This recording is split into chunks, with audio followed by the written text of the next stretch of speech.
Hey, Danielle, welcome to the Retail Whore Podcast. Hi, I'm so happy I, to see you.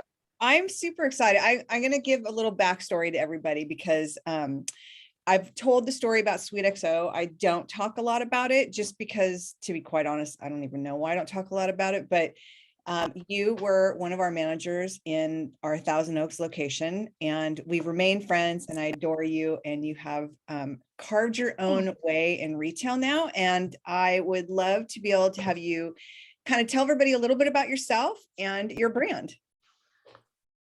So my store is Donna Clothing Co. We are super small town, definitely locally based, but it is fast fashion, but it's a lot of fun, a lot of really like unique, fun pieces, and then it's mixed with like a good amount of like really fun, snarky gifts. So anything that has the F word, it's like that's our niche. We love it. So yeah, that's kind of it. I mean, we opened in the middle of the pandemic, which was like crazy. But it's worked out and it's been really well received. And I'm super excited about it because for the first time, you think that I would be extremely stressed out running my own store, and it's the least stressed I've ever been. So that's impressive. So tell everybody about, because you and I met, Sweet XO opened, Damon, who's been on the podcast, brought you in Yep. as the store manager, and you were there for how long? I don't remember because I was gone by the time it was done. It wasn't that long. I want to say it had to have been only between 6 months and a year. It wasn't long. Were you there to the bitter end? Yeah, for the most part, I was there until they came in and decided that they were going to switch managers and go in an entirely different direction. And then at that point is when I cut ties. Wow. So that's a part of the story I even in us talking, I think I've never asked how the final days were. Like, for those who have listened to the podcast, this was a concept store that was this amazing project that was an ice cream and a yogurt store with this giant toppings bar. And then we combined gifts and apparel with it. And the money guys decided one day, I mean, we had 5 locations at this point. The money guys decided one day that, we're not having fun anymore and we're just going to close it down. So, unfortunately, in this, for all the people that are listening to this, everyone knows when you close a retail location, there are people that are affected by it and people that left major jobs and stopped doing what they were doing to come on board because they believed in the project. And then to have somebody decide, I'm not having fun anymore, is heartbreaking. And Danielle was part of this. And it's funny because, like I said, I had no idea because I was already long gone by that point. So I had no idea so is the store still not there, is it? No, as far as I know, it's not there. It was, and it was the store was amazing and it was so much fun. And it's truly like, that's where I fell in love with small business. The idea of like really being able to do whatever you want and there not being like rules or like, we have to stay within this like tiny box, So yeah, it was kind of, for me, it just, same as I know you and Damon, it just kind of came out of the blue. It was like, hey, this is what's happening. All casual. So, and for me, yeah, it was disappointing because I came to Sweet XO after working, for a corporate company for 10 years, where obviously I was salaried. I had, a great career there, but I was at the point where I was tired. I was exhausted from all of the day-to-day corporate stuff. And so when I found Sweet XO, I took a very, very large pay cut. But I knew that it was the time to do it. And I didn't regret it because I seriously loved going to Sweet XO every single day. Where were you before? I forget. You were with the big. I worked for Champ Sports Foot Locker Inc. Yeah. Prior to that, I ran almost every store in Tampa. They are based out of Bradenton, Florida. So from the corporate area there, I ran pretty much every store, and then I left there running the actual corporate store. And Gotcha. then I transferred to LA. So you've been in retail forever, which I Um, love, especially now you've kind of, it seems like you're putting it all into your store. So yeah, so post Sweet XO, you moved back to your hometown, which is 29 Palms, right. and you started working for Just Fabulous, correct? Yeah, so I ended up at Just Fabulous. So I actually post Sweet XO, I ended up with Target as a visual merchandiser, and it was the first. Yeah, so Target had surprisingly had never ever used visual merchandisers, Really? and really, I was just as shocked. So I was hired into Target as one of the visual merchandising leads, and I was in a position where they kind of flat out said, we don't know what this position is, what it's supposed to do. We don't really know what a merchandiser does. So you're here to teach us that. Oh, And that's so cool. yeah, so it was really, really cool.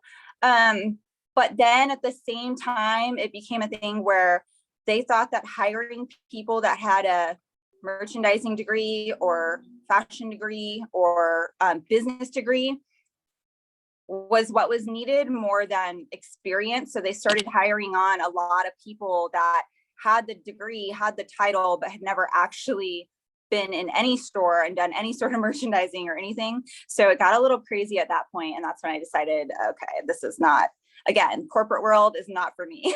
Yeah, I've been very open about that. I'm not good with corporate. And I have Yeah. heard though, Target is, we had Jamie Carl and her husband, or we had Jamie on from uh Serge and Jane, and they both came out of Target, like years of Target. And Mhm. I had said to her, from what I understood, that Target, you can't get hired on at the store level without a high school diploma and without some type of college. And I was like, well, I would have been out because I didn't even graduate high school, so So, I would have been out. so, and that's how it was, especially so when I took the job with Target, they were very like, oh, well, you need to have a bachelor's degree, you need, but it didn't come to surface. It wasn't discussed until after I had already gone on the sales floor and like showed them what I could do. Right. So I was kind of like, they teetered and made an exception to the rule. That's Um, great. That's good to yeah, know. which was great. But then after that, again, I was getting thrown people that, was supposedly a merchandiser, and again, had never spent a single day of their life in a store anywhere. Yeah, I think it's hard for college. I mean, that's I I I think college is super important, but I do think that hands-on experience is invaluable, and that's obviously proving it, get right out of college and not actually being in a real live working situation. Yes, exactly. So yeah, so it was after that that I decided to move back to my hometown. My grandparents were not doing so well. My entire family is here in 29 Palms. So I decided to come back. And I remember when I was leaving, I was like, what the hell am I going to do in Palms? Like, there is nothing. Like, there's nothing, like, what am I going to do for work? Like, I'm going to have to go Palm Springs, Palm Desert, somewhere else. And I got really lucky. I just happened to, obviously start my job search. And the very first job that I saw was a Palm Springs, gift boutique that was specifically looking for a visual merchandiser. And I was like, oh, wow, this is great. So immediately sent my resume. I think I got a response back within maybe 3 minutes. Wow. Yeah, it was really, really fast. So I went down there a couple days later, and as soon as I walked in the door, I completely fell in love with the store. The manager at the time, he was very professional and very like, okay, wanted to have a very serious interview. And it's so funny. So then the owner, Stephen Monkarsh, comes out, and Stephen and I just like hit it off immediately. I mean, just immediately, we're like bouncing ideas off each other. I had brought him kind of like a portfolio of some of my work with just photos and things that he could see. And it was pretty spot on with what. Oh yeah. I've been in that store once, and for people that know it very well. I mean, this store is like all bright, all fun, very pride. I mean, it's like it is one of the prides of Palm Springs. it is amazing. It's literally just fabulous. You know, it is. And he has done such a great job. So when I got hired on there, again, that just made me fall in love with small business just even more. I just, yeah, I loved it. And I was there up until COVID, up until everything shut down. And you were doing like, I remember like you were doing Christmas tree after Christmas, because they do a shit ton of Christmas trees in that store. Oh yeah, yeah. So easily, I would say I would put up around 60 trees. 60 tree, like 60. Yeah. So not 60 all at once, but it would literally be, we would set up a tree and then someone would come in and say, I want that entire tree. I mean, I could literally have just set it, like put the topper on, and then somebody would walk in behind me and be like, hey, I want that whole tree. So we'd rip the whole tree, and then I would be like building another tree like 10 minutes later. Oh, okay. I was like, wow, holy shit. Like, how big of space is this? 60 trees. So in this store though, easy, like 15 to 20 trees, easy. Wow. So what's one of your biggest takeaways from working there? Because this was right prior to you opening your own brand. Yeah. You know, like I said, I fell in love with small business there, and Steven he's a really good guy, right? And he drove me absolutely insane. And he knows this because daily. But he was really, really good at creating a really unique and fun experience, not only for customers, but for his team too. You know, so it's like every day was different. It was never the same thing over and over and over again. And so I think for me, like that was kind of like something that I was like, you know what, things don't have to be repetitive. Like you don't have to do the same thing day in, day out. And like he would just kind of pop up with an idea and we would just run with it. And if it worked, it worked. If it didn't, it didn't. We'd move on to the next thing. But it was kind of like what's an example? Just like literally with like just with the floor alone, we would move stuff every day. We'd bring a new product, we'd get rid of product. Like we would just, you know, it was never like we didn't have to stick to any specific concept, you know, which for me, that was like kind of the first time where I got a lot of freedom to say, okay, scratch this. This isn't working. Like we're going to try this instead, and be able to swap it like almost on a daily basis or weekly basis, where again, in the corporate world, it was like, here's a planogram. Don't move this. Yeah. Leave it for a whole month. It doesn't matter if it's sold out, leave it there, which was just completely insane to me. So yeah, I think that was kind of, I guess, to be reactionary, to make it easy. It's like just to not be afraid to make moves, really, like make the moves. And if they work, they work. If they don't, then just move on with your day. Like don't dwell on it. Like, you know. And you ended up helping him buying, correct? Right? Because I saw the show. I saw you at the show, one of the shows with when you were there. What was your favorite part of, because that was your first time buying, correct? Yeah, so that was my first time being able to buy, at least in gift capacity, right? So that it was so much fun. And I mean, Steven and I, like I said, we really did make a really great team. And, you know, it was funny because we could be on the market floor and he would be like, this is amazing. And I'd be like, no, it's not. Like, put that back. Like, you know, that's why I love you. You're like me, shoot from the hip. Yeah.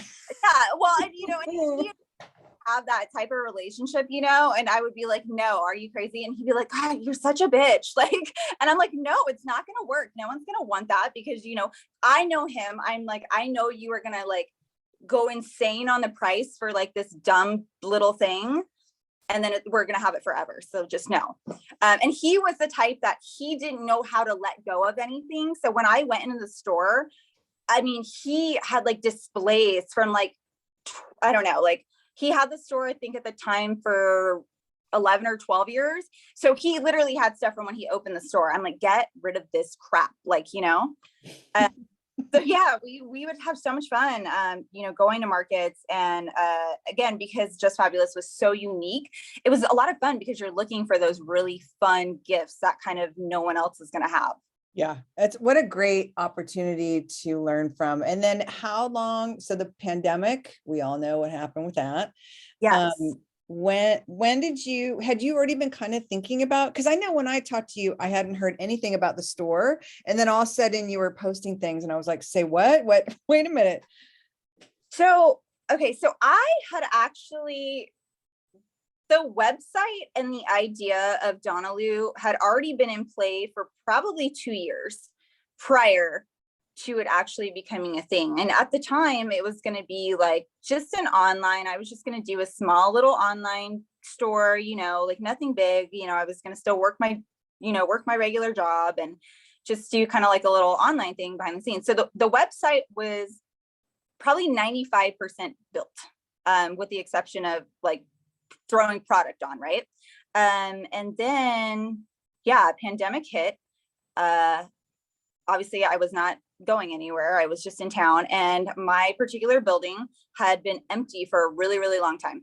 And every day I would drive by it and I would just like, oh, that would be the perfect spot for a store. Like that would be the perfect spot for a store. And I kept saying it literally, I would say it out loud every time I drove by. And finally, I think, my husband and my sister, one of them, maybe both of them, were like, why don't you just do it? Like, shut up. Like, we're tired of hearing you talk about it. Like, just do it.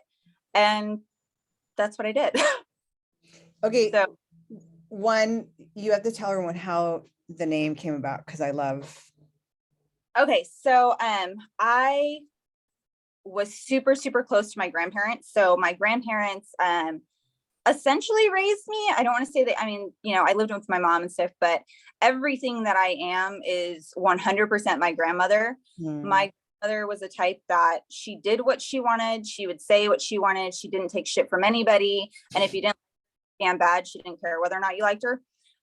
She would say what she would say, and that was that. She was the type that she would literally walk into a room and, people would stop to look at her or talk to her or whatever. So I was super inspired by them my whole life. They gave me everything. I was completely spoiled rotten.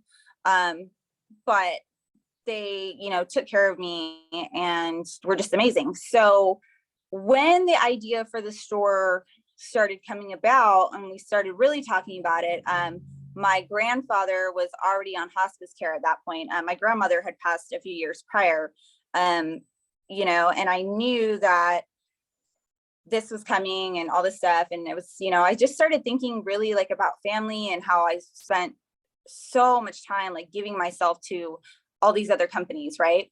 And doing all this stuff. And so that was kind of like when I was like, I want to do my own thing. So I knew that I wanted to incorporate my grandparents into the store in one way or another, whether it be carrying styles like my grandma would rock.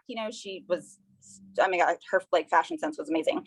But yeah, so anyway, the easiest thing to do was to combine their names. So my grandmother was Donna, my grandfather was Lou, and so we made it Donaloo with just a play on the letters. I love that. Everyone still calls it Donahue. They don't see the L at all. I will admit, I myself included.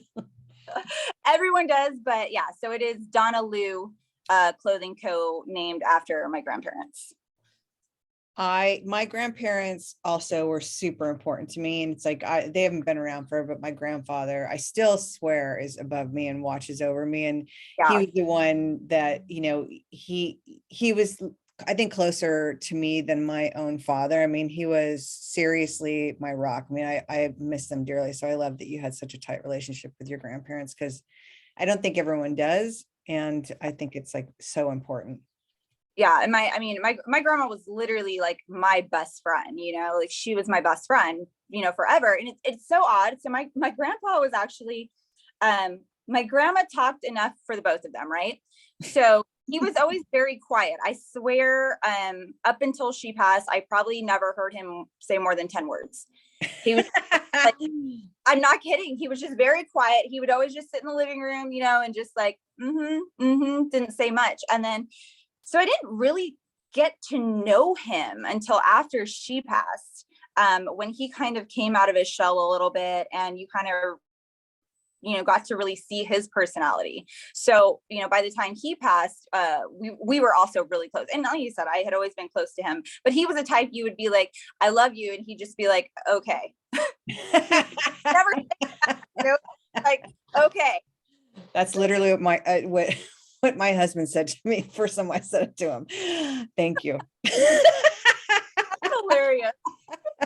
I just had to drop that in there because I know he's going to hear this. That is so funny. Oh my God. Thank So, you. no, so it was cool to really get to know him, you know, in a bigger capacity than what I already knew him. Okay, so the pandemic hits and you decide you're going to make this jump, and your location is the cutest fucking thing on earth. I mean, the space is like what I love. It's not a giant. I always tell retailers, like, for ones that want to expand and have bigger is not always better. There's something very sweet about a like tiny little jewel box size store that's just packed with amazing things. Like, you don't need to go bigger. Yeah. And your space is that. Yeah, my space is, it's pretty small. I want to say the sales floor itself is only like 400 to 500 square feet. It's not much. But you know, when we came in, I was worried about, like, you know, obviously you have to keep the space filled all the time. And there was that fear when we opened of what if nobody comes? Like, what if nobody shops? Like, what if nobody likes this? Because I am in a town where businesses for years, you know, they're here 1 minute and they're gone the next, and things don't really last. The building that I'm, you know, in has actually been, oh my gosh, like probably 30 different things throughout my life. You know, it's been a coffee shop, it's been a retail store, it's been a restaurant, it's been like a million different things. So I kind of knew going in, hey, this might not last, this might not work. So let's start small and see what happens. And luckily, I mean, it's worked out amazingly. Why do you think the other locations didn't work? Is it demographic or foot traffic or? To be completely honest, I don't think that I think a lot of people have a lot of ideas, but not necessarily thinking about what exactly the locals needed and what the town actually needed, you know? So smart. And I think that's one of the biggest issues. So when I opened the store, it was not for myself at all, right? I knew that I wanted this to be something for the local community. I wanted it to be a place where you could come in and, you know, a single mom, you know, on one income could come in and buy herself an outfit and not worry about breaking the bank or, you know, having to make the drive out of town. So the closest place to shop here prior to, you know, the kind of boom that we're having now was, you know, Walmart in Yucca Valley, which is, you know, 20, 30 minutes away.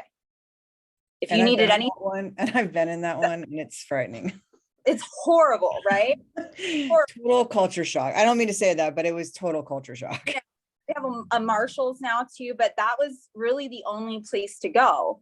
So I really wanted this to be something for the locals, something, like I said, that they could just pop, even if they like just to get out of the house, you know what I mean? Just to get out and go like wander. And, you know, if you buy something, great. If you don't, that's fine too. Like, come in and just have conversation, you know, have a good laugh at like some of the snarky stuff. And yeah, it's worked out. It's, you know, I think what you just said, I think, and there are several people I can think of off the top of my head, but I think that understanding you're not buying for yourself is hugely important, because I know, you know, including myself, at a time when I had my stores, I would buy everything that I loved. And it was like, okay, not everyone, you really sometimes have to step out of what you want and buy what is going to be bought by the people that you're selling to. And price point, I think that was incredibly smart not to, because I think a lot of people also will like go like cash and carry. There's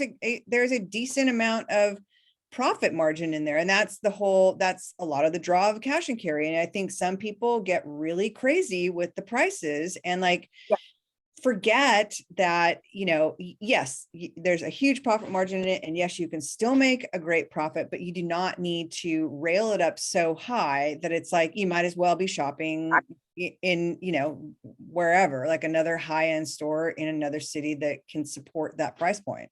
Exactly. And so that was the other thing too. So, I mean, you know, we have, you know, other boutiques and stuff from here, you know, Joshua Tree, Yucca Valley, Morongo Valley. But I mean, it was definitely something that was geared towards the tourists and not towards our locals. Our locals could never go in and buy, a $50 t-shirt. They just can't do it. So like I said, that the price point was very, very important to me. And, we're going on 1.5 years, almost 2 years now. And that's one thing that I've been able to stay true to. So nothing in the store is over $50. And That's as long great. as it's that way, it will stay that way.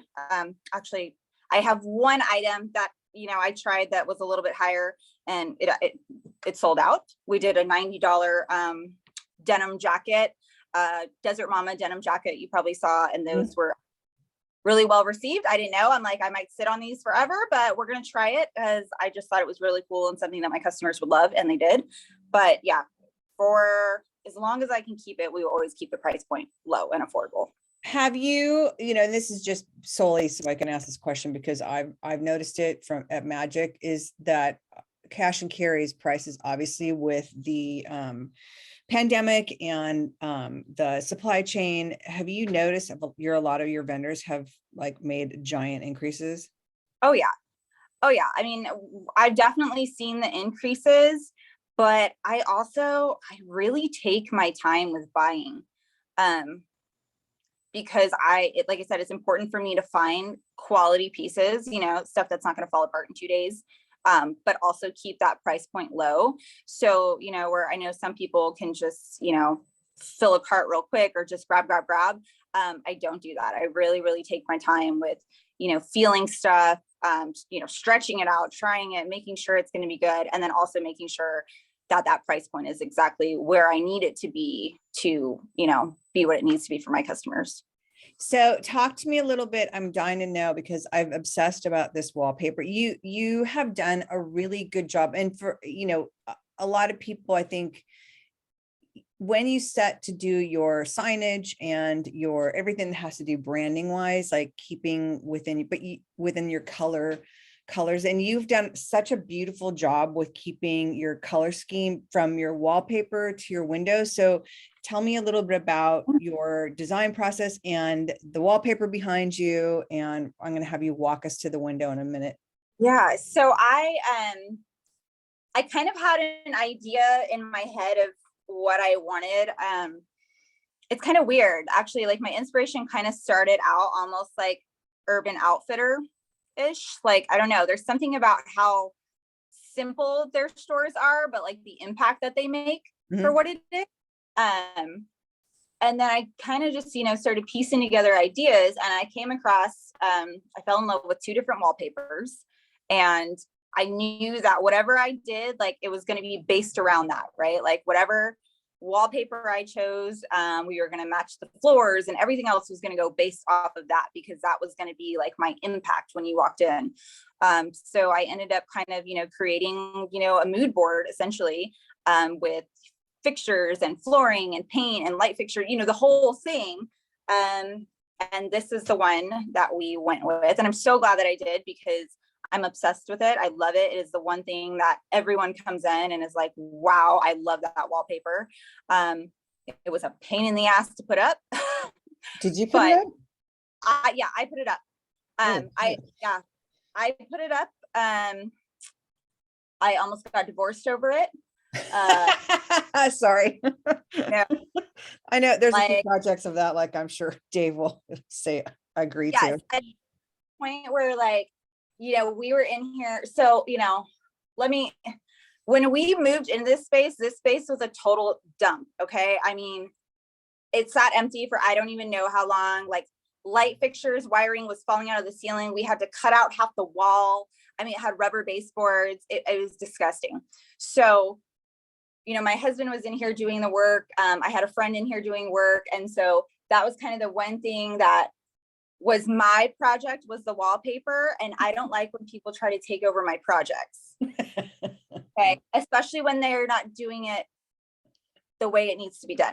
So anyway, yeah, I yelled at him, made him leave, told him I would probably kill him if he didn't leave, and got the wallpaper up.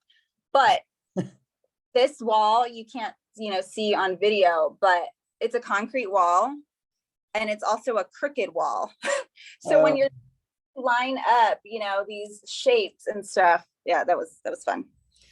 Yeah, that's why I have a wallpaper hanger. I don't even dare try and do that because I used to put vinyl lettering on windows. We used to do these quippy sayings, which I actually kind of want to revisit that again. But I just remember trying to do that and just everything from cutting my hand wide open with a razor to not getting the bubbles out and it wasn't straight. And it's like, F this. I'm leaving this to somebody else that can do it well. Yeah, it's one of those things. It's horrible. Like, it's worth it in the end. But now I have the issue. It's funny. I sat here the other day and I hear I'm like, what the heck is that? And I look up and the entire corner, a chunk, a huge chunk had fallen from the wall because it's summer, we're getting hot. And now that adhesive does not want to stick. Oh no. Yeah. So I got out the Gorilla Glue spray, covered my hand in it. That was lovely. Yeah, but it's a pain, but it's 100% worth it. So walk us over to your window and we'll have a little. Okay. Hold on. You get to see my face until I can walk here. And then again, let me figure out this camera thing because I'm terrible at this. Okay. So here is front door. I mean, the windowsills being turquoise and the door being turquoise, such a great job. Yeah. So I got to tell you, great job, Mama. And thank you. Well, you know what? The door, is actually kind of nostalgic. So it used to be that color turquoise years ago. And I cannot for the life of me remember what the business was that was in here at the time. So what's that other door go to? I never saw that. Yeah. So this door, I'm going to open it so you can kind of see. There is a cute little common area here. How cute. Yeah. And then, so that's the new Joshua Tree Visitor Center right across the street. That's fantastic that opened. And I can only imagine the foot traffic now. Isn't that cool? So the window's so cute. What are those rings made out of? Little wood? Oh, these are, they're just little wood. So cute. So how often do you change your windows now? Well, outfits get changed out, every couple days, because we sell so quickly. But this I kind of tend to do seasonally. So it's very cute. That gets changed, seasonally for the most part. I'm so proud of you. Thank you. So talk to me a little bit about, you can flip the camera back if you want. Yeah, let me flip that. So I know, driving traffic now to now that you've opened, God, I'm tongue tied. Now that you've opened and we're in a pandemic, how did you drive traffic to your store or your site? Honestly, social media and just word of mouth from the locals has been my saving grace. So 80% of our business comes from Facebook, which is it's amazing. That's where people find us. I run a lot of social media ads, right? I only do Instagram and Facebook. I have not hopped on the TikTok train. I believe it or not, I hate being in front of a camera. So the idea of doing these reels and stuff like that, I'm just I can't do it. I don't want to do it, can't do it. So I'm not. But you're in front of your camera for your Instagram every day. But that's a photo, I don't know. I'm weird about it. I don't like talking, I guess. Well, which is weird because but yeah, so I really utilize those. But again, I also do, I do paper advertisement. I do, we're in a lot of the local publications, and, we're lucky that we're in a small town that was so happy to have us, that we have people like Visit 29, who is the local visitor center and things like that, who really promote us and put our stuff out there. And again, word of mouth, there's so many local Facebook groups, where people, they'll, post a picture of the store, or they'll share one of our posts and they're like, oh my gosh, have you been here? You need to go here. Just a couple of days ago, I had, like I said, I run these Instagram ads. I had these two girls come in who drove here from Palm Desert, which is an hour and a half away almost, specifically to come here. Ah, I love it. Yeah, which was like amazing, you know. So they made the drive just to come here because they saw an ad on Instagram, or you know, and that's what it is. It's constantly like, oh, my friend told me about this place. But and because we are a military town, that's really helped too, because so many of the girls that are coming in here, you know, they're getting on the phone with their mom back home or their girlfriend back home, and they're telling them about it. And so we have orders coming in from all over the country now, like all the time, which is amazing. That's so great. I love it. Cause I know, I mean, I know it's really hard to drive traffic, and especially during a pandemic. So I can only imagine, but I love again, Yeah. it goes back to really embracing the area that you're in and knowing that the people who you're selling to is locals versus going after that tourist dollar. I think that that's really, it's like a love letter to the 29 Palms area. Yeah, well, and you know, and we do get tourists, and it's great, and I'm grateful, but you know, this is my hometown, you know, this is my hometown, and I'm all about, you know, being a part of the community, and what can I do to make 29 better, right? Like, what are we doing to, you know, make this place somewhere, because, you know, we do consider like our, you know, base community, when they're here, they're locals, you know. So how can we make it better for them? Because you've got a lot of people that are coming from big cities, and then they're getting dropped into little 29 Palms in the middle of the damn desert.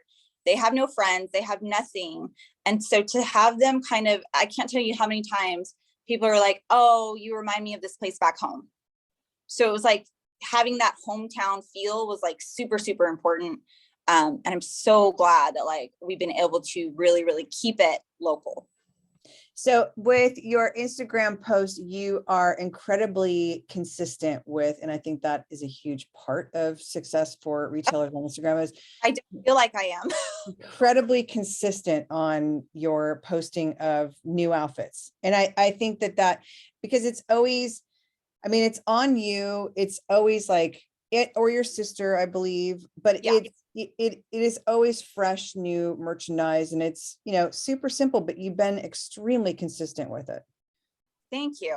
Like I said, I try, I know for so many of, you know, of our girls that come in, you know, it's one of those, like, once they see it on, they're like, okay, like I need to go get that. Or like, you know, I think it just helps them to actually, you know, see it. And so we carry, you know, we carry curvy sizes, we carry up to a 3X, and people are always shocked because I will get something that, you know, it only comes, you know, in curvy sizes. I don't care. I'll throw it on, I'll put it on, I'll model it, I'll show, you know, yeah, I'm not, you know, curvy size, but I think it's still, people enjoy that I'm still doing it, you know?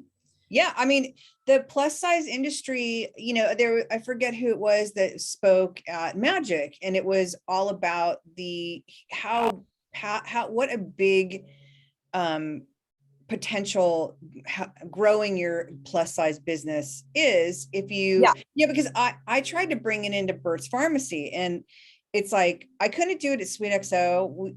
Our apparel was just such a small business that I had to stick with the dollars. But in Burt's, we brought it in, and it's like trying to find cute plus sizes that it's more or hard. less mirrors what you're doing in the regular sizes is so hard. And tell me why so much of the plus size is so fucking hoochie. Like, it's insane. Well, everything. I mean, I love the fact that there is so much body positivity in it. Like, yeah, I mean, but I'm like, why can't I find something that's not a hoochie outfit that is like for a mom that's a plus size in Newbury Park? That, like, why is that so hard? It's insane. Well, and that's like, you know, it's funny. I've been talking the other day. I'm like, I can't find anything that's not a crop top. Like everything is cropped. Everything. Like it doesn't matter what it is. Yeah. Everything is somewhat cropped, unless it's like a t-shirt, you know?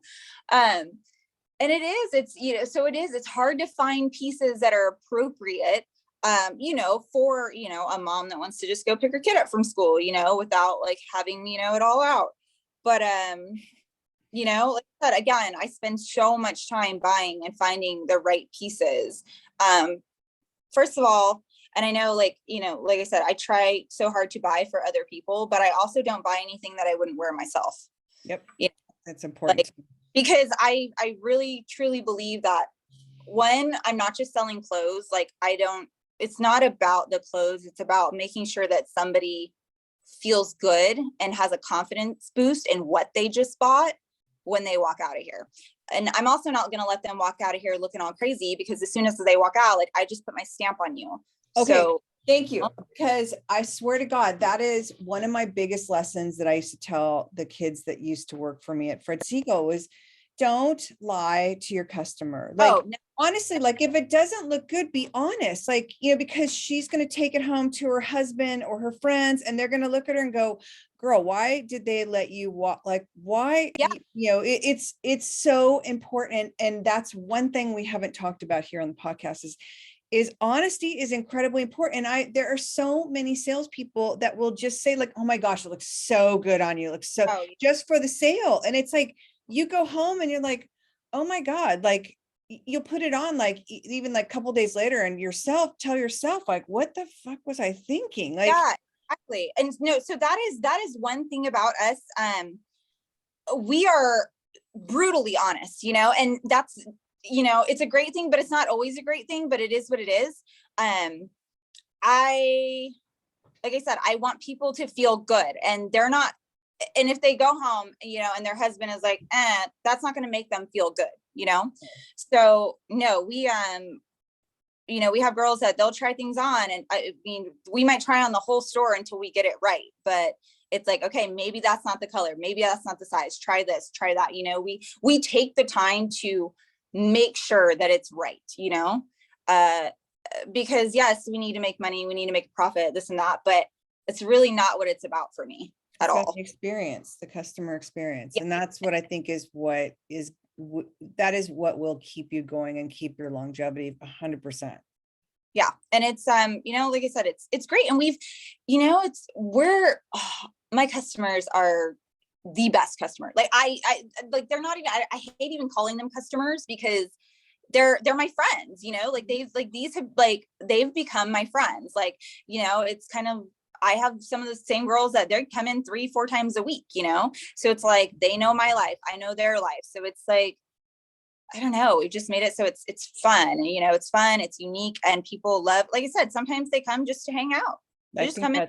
That is what I mean. What I miss about having my stores at Fred's is like that personal connection, because my clients are still like my friends, but honestly, like, you don't get the same feeling without without seeing the customers come in and, their family, and, they went on vacation, and you're right. Part of their life, and vice versa. And I think that again is something, and I will say it till the cows come home, is something that Amazon's never going to get you. And this is why brick and mortar is never going to go away. I don't care what everybody says, but this is why. And this is what the difference is of, running a retail space just for sales, or running a retail space that is, friends, family, local, like that's. And you can tell the difference, when you go in somewhere, I've gone in places where I'm like, wow, like, the store is beautiful, but this is awful. These people suck, like. Yeah, I'm not even going to name names, but yeah. Like, what? I want to shop here, like, you don't make me feel welcome. And it's like, I want everyone to feel, comfortable in here, like, and very comfortable. I mean, we're overly comfortable around here. I mean, we literally will have like girls running around in their underwear grabbing different stuff, because that's how comfortable we all are. But yeah, I think it's really, really important to not make it about you all the time. Yep. So tell me, I ran into you for all of 5 minutes at the gift show. Tell me about your experience. Was that your first gift show? You went to Las Vegas? No, that was not my first one. For Donnelly though. That was for Donnelly. Yeah. It was my first one with Donnelly, and yeah, I mean, it was fun. You had your husband in tow. I'm sure he really enjoyed that. You know what? He actually did. Did he? Yeah, he actually did. I think it's because, for anybody, the first time you go, it's just kind of, it's mind blowing. Like, because, and especially that don't understand it or don't know the industry, it's kind of like, wow, this is kind of cool. Like, this is kind of interesting. I think he got tired of holding all the bags, but, it was fine. We found him a drink somewhere, and he was good. But yeah, fun. I, found a couple new things that I really liked. I kind of, like I said, for my gift type stuff, I really, really go snarky with it. That's what everyone loves. Mugsby is like my bread and butter. I love Mugsby. I love Kelly, who is the owner creator of Mugsby. So that one, and it's funny because she was actually not at the gift show. Yeah, she was not at that show, but I was able to find a couple other fun lines. And what are some of the gift lines that you carry? So I said Mugsby is like my big one. She's honestly like 90% of my gift. Wow. Yeah, but she goes wide with it. So I have, mugs, tumblers, stickers. Do you have anything close by that you can show us? Yeah. Well, here, like my coffee cup this morning. Mediocre mom. Mediocre mom. Stickers we do really well. This is a favorite. Can you see this? You're asshole. These are really great. 3 things I wish a bitch would. So Kelly's stuff is super, super snarky, super fun. This is actually my best seller. I don't know if you can see it, but there's like little penises all over this. Oh my God, that's hilarious. Yeah. Yeah. That's brilliant. And it's all like flowery and so funny. So I have a friend who she bought this for her mom. Her mom is like the sweetest, like she doesn't cuss anything type person. She bought this for her mom. Her mom, it's been months and her mom still has not noticed them. That would be me. Completely oblivious. Yeah, walking around and she's got dicks all over her cup and she doesn't even know it. So it's really funny. So Kelly is one of my big ones. We do a lot of candles. So Funny Candle Co. I love him. I love his candles. They burn really well and just they're hilarious. So I do a lot of that. I'm like, who else do I have a lot of? Well, so it's funny. So one of my vendors is actually one of my gift vendors that I have a lot of, is actually a 13-year-old girl. Her name is Ava. And so Ava is a military kid. So she was, her family was stationed here in 29. And she started making, mugs and keychains and all these fun little things at, I think she started doing it when she was like 11. And Where's she making them? Huh? At home. She's making them in her garage at home. Wow. And how is she making mugs? She's got all the bells and whistles. I know she just got like a brand new machine to do other things, but she's doing all this stuff. And so her parents are, oh my God, they're amazing, incredible people who like support her 100%. But anyway, so I met Ava last year, when we had one of our local deputies killed in the line of duty, we did a big fundraiser to raise funds for his family. And Ava offered to come and do a booth, and donate, her earnings to the fund. Wow. Again, she was 12 years old at the time. So for a 12-year-old to want to do that, I mean, the girl has the biggest heart. She's the sweetest thing.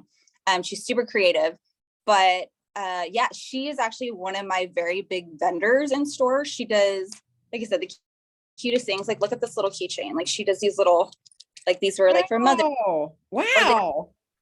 Or she's got ones that say like Desert Mama, or whatever. She does earrings. She does mugs. She does some of my local teas. She does a lot of stuff. So I know. She is a hustler. Like, this girl is the definition of a hustler. Like, love that.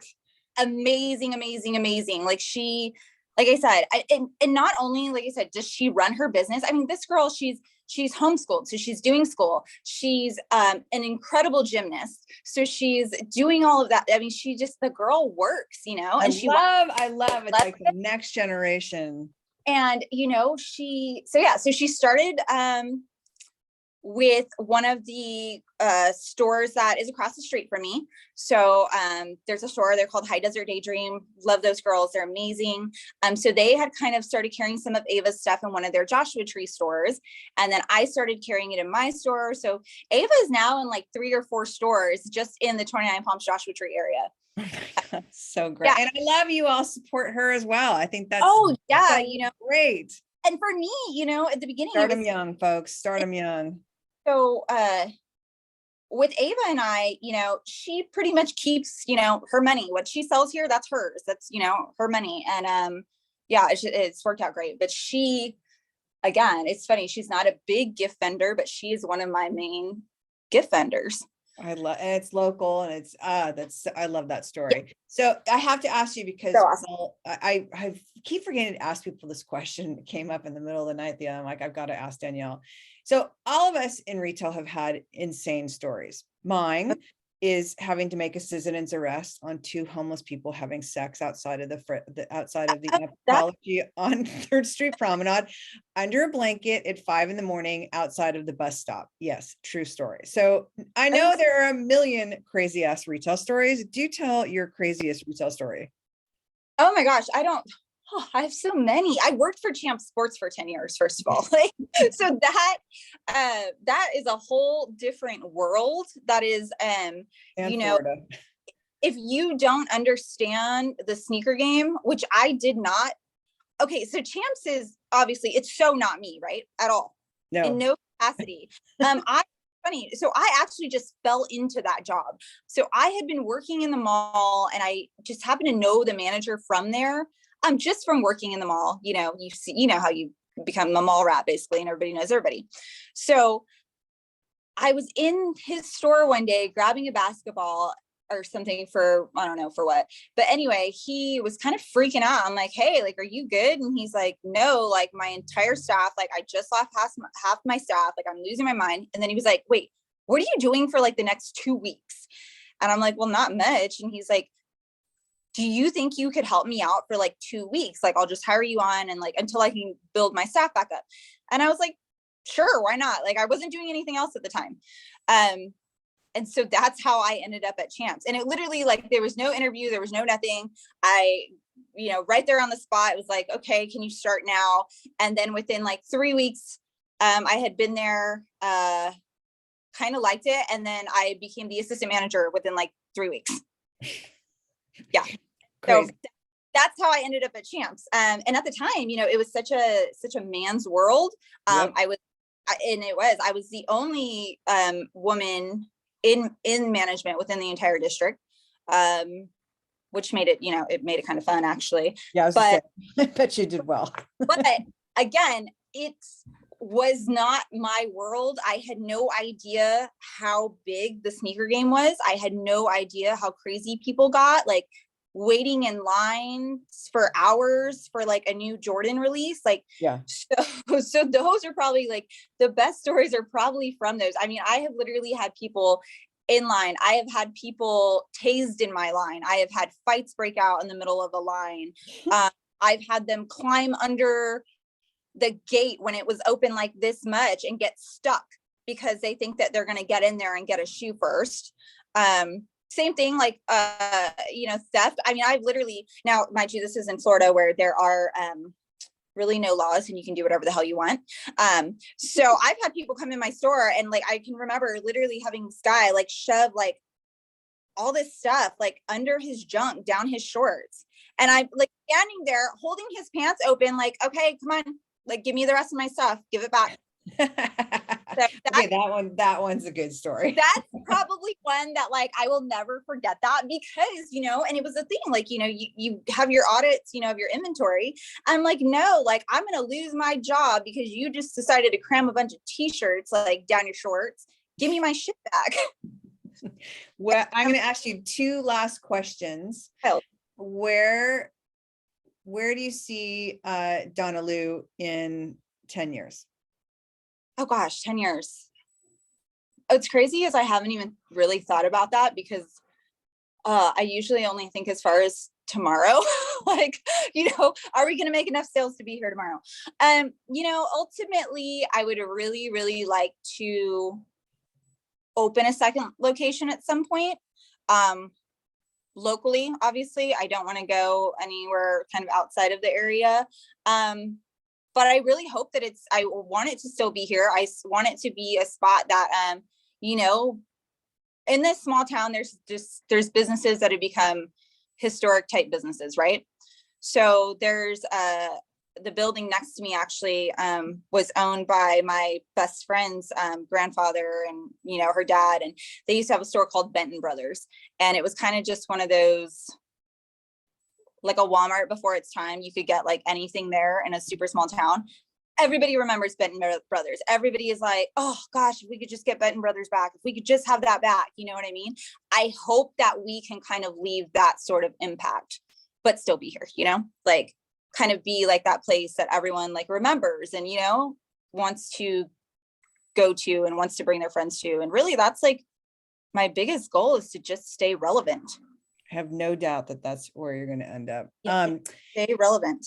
And then any advice that you would give a new entrepreneur about starting a retail space? I think my biggest advice is to it's crazy, like just be authentic, like be you. I feel like in this game, this is something that everybody wants to do, right? Everyone wants to do it, and anybody can, open a store and anybody can open a boutique. But, if you stay true to what, you really believe in, and you really put yourself and, your personality and your heart and your soul into what you're doing, that's what sells. It's not about the product, and I hate to say that, but it's not always about the product. Like, people shop with you for you. And I can I can firmly say that because I have people selling, from where I'm at, there's like 5 of us that carry the same dress, right? And one person might have it marked way higher and one person might have it marked way lower than me, but I don't worry about that because people shop with me for me, they shop with me because they genuinely enjoy what I have to offer as a person. And I think that that's where people lose sight of, like, they tend to like stop truly being themselves, Mm-hmm. and they get caught up in the, well, I have to be like this person, or I have to be like that person, or, wow, this boutique's killing it, how can I be, like them? Rather than just kind of really staying true to like who you are. For me, I really, really live by the fact that I'm not for everyone. Therefore I'm not for everyone. Therefore Donna Lou is not for everyone. We make that clear. We get people that they walk in the door and they're like, oh God, like they see something and it's like, yeah, girl, like we're not for you. And that's okay. Like being okay with that. Like that's okay to know that like you're not for everyone. But I can't think of a better way to end this. Thank you so much for your time. I love you. And it is so amazing to see you grow and expand. Like you're like one of my little chickens that I'm so proud of. Like I've never been so happy to be called a chicken. I'm, from my time in retail, I have a handful of people who have worked under and with me and for me. And all of you guys are super special to me. And it's like, it's such, because I don't have kids. So it's kind of a mom like pride that you have in watching your chickens go out into the world and open their own brands and succeed and do their thing the way that they want to and make their own way in the world. So I am super proud of you and grateful for you to spend this time with me. And I can't wait to see you at the show this season. Oh, I know. It's going to be fun, right? We need to actually like get a drink or something though this time. Yes, please.